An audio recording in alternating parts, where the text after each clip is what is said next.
Hey, welcome. Today, we are diving deep into one of your body's most amazing command systems. It's this hidden network that's working around the clock 24/7 to keep you in perfect balance. So, how on earth does it pull it off? I mean, really think about it for a second. You hear some stressful news, and bam, in a split second, you can literally feel your heart start pounding. Your palms get all sweaty.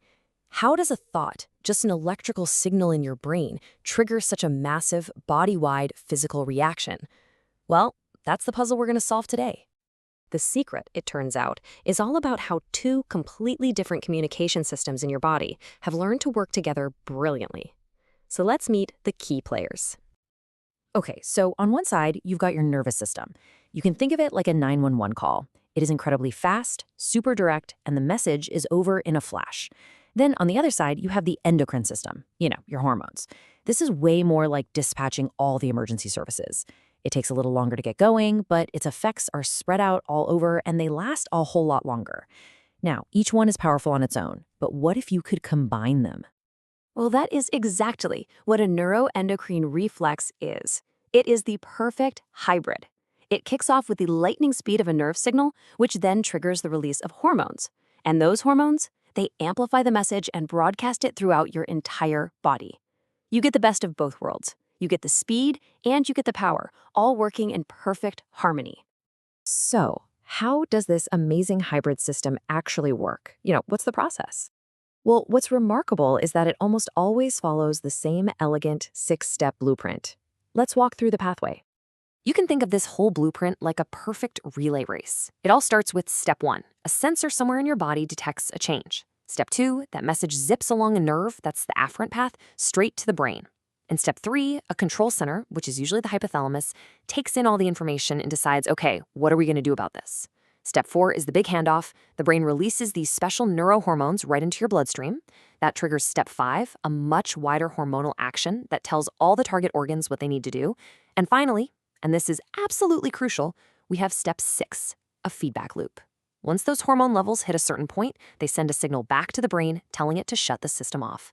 It's an incredibly elegant, self-regulating loop that prevents the body from overreacting. So, that's the blueprint in theory, but now let's see how it actually plays out in the real world, with a few examples that you are definitely going to recognize.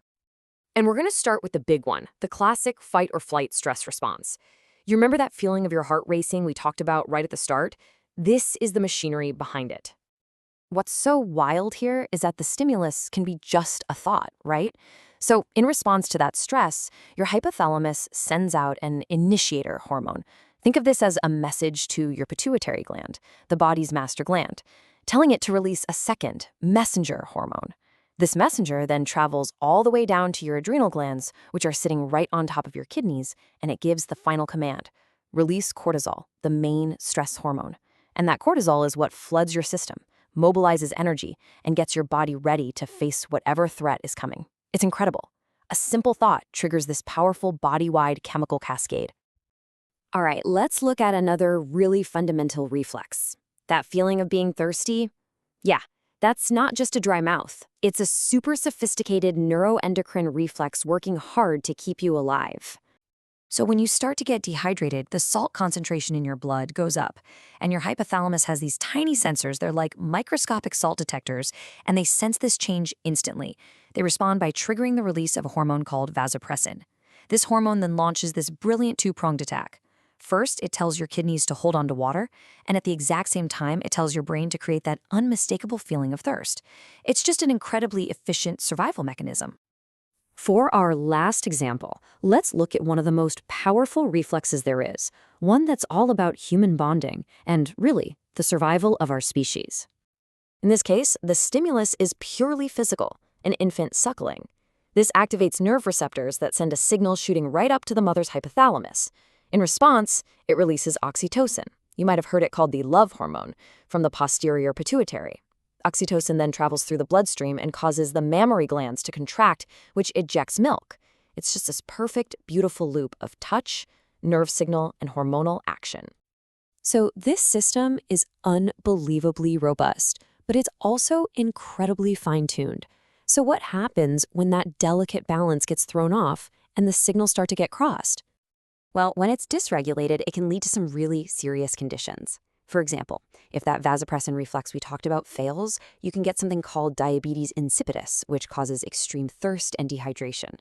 If the stress axis goes into overdrive and produces way too much cortisol, it can lead to Cushing syndrome. And if that oxytocin reflex isn't working right, it can cause lactation disorders. The key thing to remember is these aren't just hormonal problems. They are failures of the entire neuroendocrine reflex arc. But here's the amazing flip side. By understanding that six-step blueprint, we can actually design incredibly targeted therapies. We can create drugs that mimic vasopressin to help treat low blood pressure. Or we can explore ways to block that initial stress hormone, CRH, as a potential treatment for depression. Understanding the system really gives us the keys to help fix it.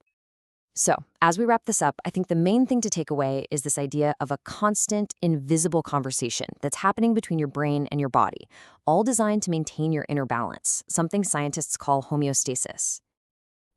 I think this quote from the source material just sums it up perfectly. It's not just about nerves or hormones on their own, but about their elegant integration. That's the secret sauce right there. It creates a system that is rapid, amplified, and finely tuned, all at the same time. So the next time you feel that rush of adrenaline or a powerful wave of thirst, just take a second to appreciate this incredible command system working perfectly behind the scenes. It makes you wonder, doesn't it? What other hidden reflexes are keeping you in balance right this very moment? Thanks so much for joining me.